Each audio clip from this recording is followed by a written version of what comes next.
প্রতি সপ্তাহে নতুন নতুন ভূতের কার্টুন পেতে সাবস্ক্রাইব করুন ভয়ঙ্কর অ্যানিমেশন। পদ্মপুর গ্রামে অনেক গাছপালা ছিল। প্রথমবার যেই এই গ্রামে আসতো সে খুব খুশি হতো।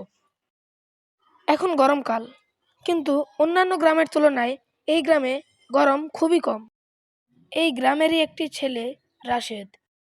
একদিন এই গ্রামেরই একজন লোক ফারুক, তার বাড়িতে বিদেশ থেকে একজন লোক আসে।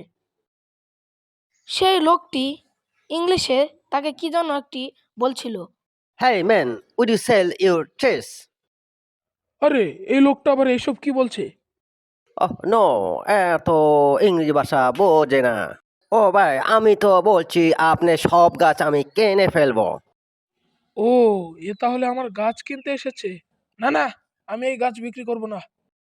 কেন বেচবেন না? আপনাকে আমি 3 গুণ দাম দেব। এই কথা শুনে ফারুকের মনে লোভ জেগে ওঠে, আর সে রাজি হয়ে যায়। হ্যাঁ হ্যাঁ হ্যাঁ, আমি সব গাছ দিয়ে দেবো আপনাকে, কোনো সমস্যা নেই। ওহ গুড ম্যান, আমি আগামীকাল আপনার গাছগুলো আমি নিতে আসতেছি। পরের দিন সকালে সেই বিদেশি লোক গাড়ি পাঠিয়ে দেয় তার সব গাছগুলো নিতে। ফারুক অতিরিক্ত টাকার লোভে তার সব গাছ বিক্রি করে দেয়।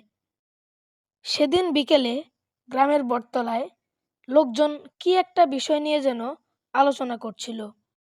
আরে জানিস রে, ফারুক ওর গাছ নাকি সব বিক্রি করে দিয়েছে। তাই তো শুনলাম। তা কত হাজার টাকা দিয়ে বিক্রি করলো গাছ? 3.5 কোটি। বলিস কি রে, 3.5 কোটি?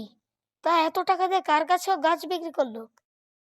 শুনলাম বিদেশ থেকে নাকি একজন লোক এসেছিল ওর কাছে গাছ কিনতে। সেই লোকটি ওর কাছে 3 গুণ দাম দিয়ে গাছ কিনেছে। ও আচ্ছা, এই ব্যাপার। তা ওই লোকটা কি এখনো গ্রামে আছে নাকি?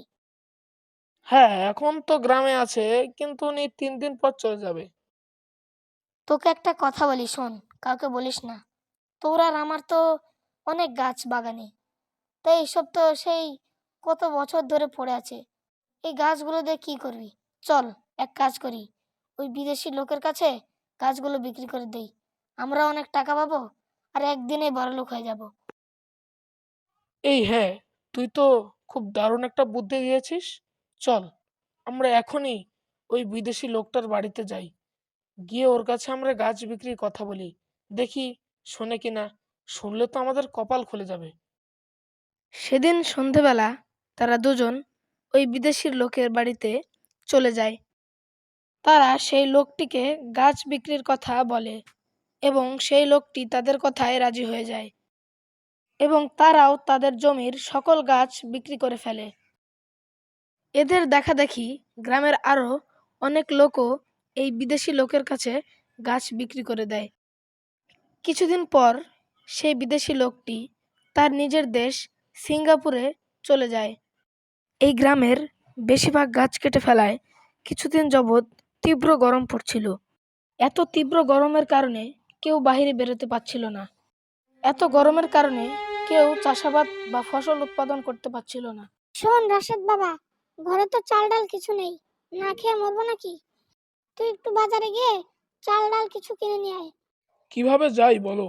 বাইরে যে গরম পড়েছে তা তো টেকা যায় না। কেন যে এত গরমটা পড়লো? আগে তো ঠিক এরকম গরম ছিল না।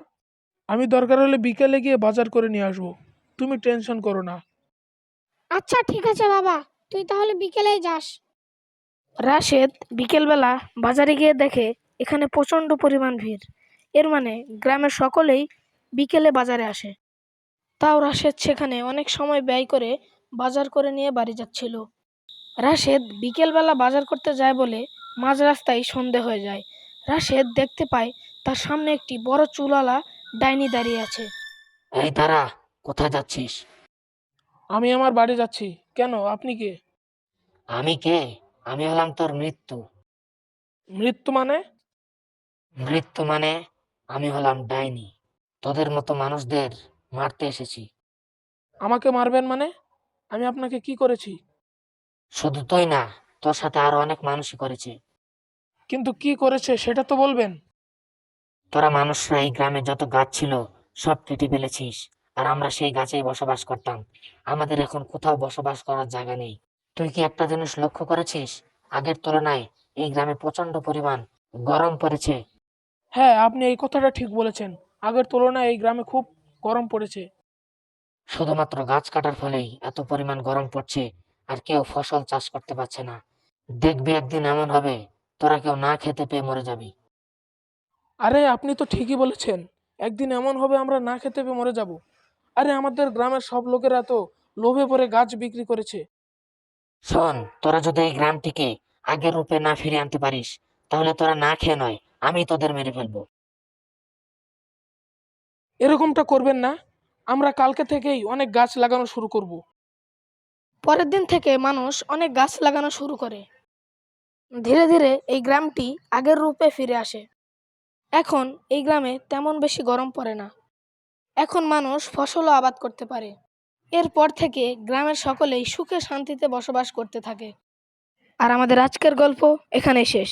আমাদের এই গল্পটি যদি ভালো লাগে তাহলে চ্যানেলটিকে সাবস্ক্রাইব করবেন, ভিডিওটিতে একটি লাইক করবেন আর সুন্দর একটি কমেন্ট করবেন, যাতে আমি নতুন ভিডিও বানাতে উৎসাহ পাই।